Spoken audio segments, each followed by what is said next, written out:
I have way too much stuff. Those were the thoughts running through my head around 2 years ago as I was packing up my life to move back to Sweden after having lived in the US for a couple of years. And now you might think that the mental aspect of emptying the space that's been one's home for some time and leaving that space to go back to the other side of the world is what's going to be the difficult part. The physical aspect of actually collecting everything you've accumulated over the last couple years and fitting it all into suitcases shouldn't be too hard in comparison.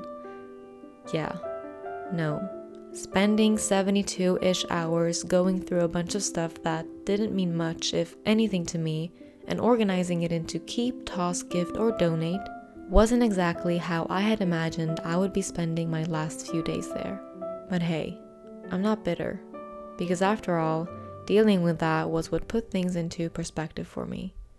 See, although I didn't know exactly how, I knew that from there on, I wanted to have and do more of what actually mattered to me in life and less of what wasn't and didn't. And I guess that's what kind of put me on the path of minimalistic living. What I didn't know at the time was that this journey was going to end up being about a lot more than just things. But let's not get ahead of ourselves yet.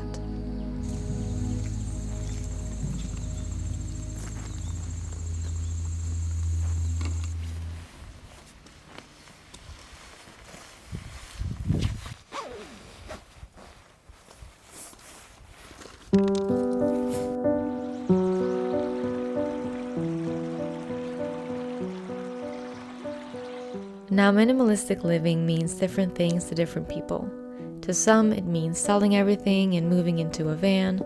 To others, it means owning a maximum of 5 pieces of furniture and dressing in gray t-shirts every day. To me, it just meant that if something did not bring me value, I did not want it in my life. And if something did bring me value, I wanted more of it in my life. And so I started to live by that. Or at least I started to try and live by that. Because let's be real, oftentimes we kind of suck at defining and determining what's actually valuable and what isn't. How does one really know? And what counts as valuable? Is a dress that you associate with a certain memory valuable?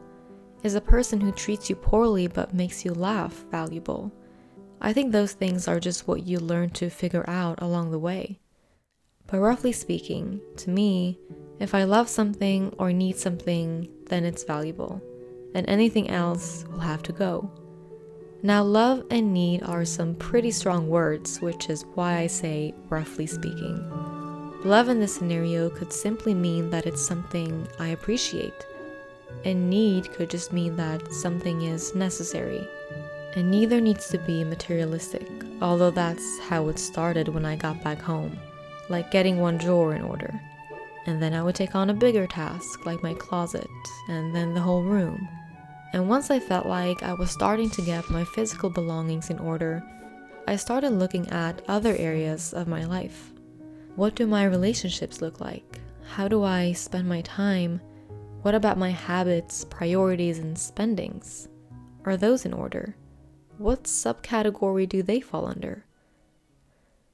And it wasn't just about what I let go. It was just as much about what I let in.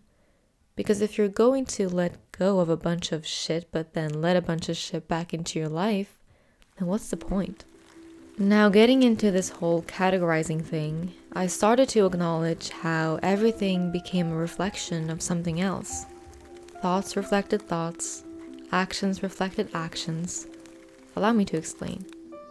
So for example, in not spending money on things that weren't important, that reflected itself in not spending time on things that weren't important.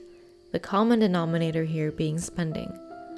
Or in only wanting to keep good quality items, I also became more intentional with maintaining good quality relationships. The common denominator being good quality. What had happened was that in being more intentional with physical things, it made me want to be more intentional with other non-physical things as well, such as my time, relationships, my priorities, and my habits. And that's been the biggest takeaway from this experience. See, in the beginning, all I expected from living minimalistically was to feel more clear-minded, less stressed, freer, and so forth. But it was more. It wasn't just about the time saved on knowing what to wear in the morning, or the money saved on not shopping on sale, or the satisfaction of knowing exactly where all my belongings were because I had so few of them now. Although those were all good things, what ended up happening extended way beyond that. Living more minimalistically truly taught me how the small decisions I make for myself end up becoming part of the bigger picture.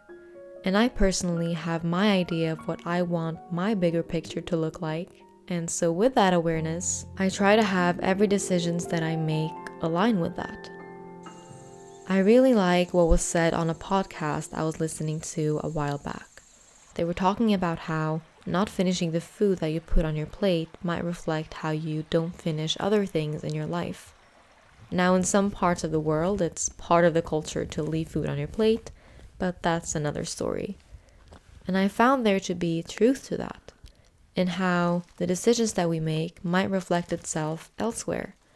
And in using minimalism as a framework for decision making, those decisions become more deliberate. Now, this is of course just my experience with minimalism.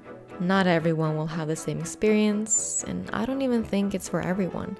Some people thrive in cluttery environments, and that clutter might not at all reflect itself in any other area of their life. I definitely don't have everything in order myself, and I don't strive to either. I think there's charm in a little bit of chaos, but just a little bit. Now, I wouldn't necessarily label myself a minimalist, partly because I don't know that I tick all the boxes, whatever they are, but mostly because I don't really want to have someone throw a potato at me because they see me lurking around H&M. But one thing's for sure, you definitely won't see me running around the airport with 6 suitcases. I will rather spend that energy right here.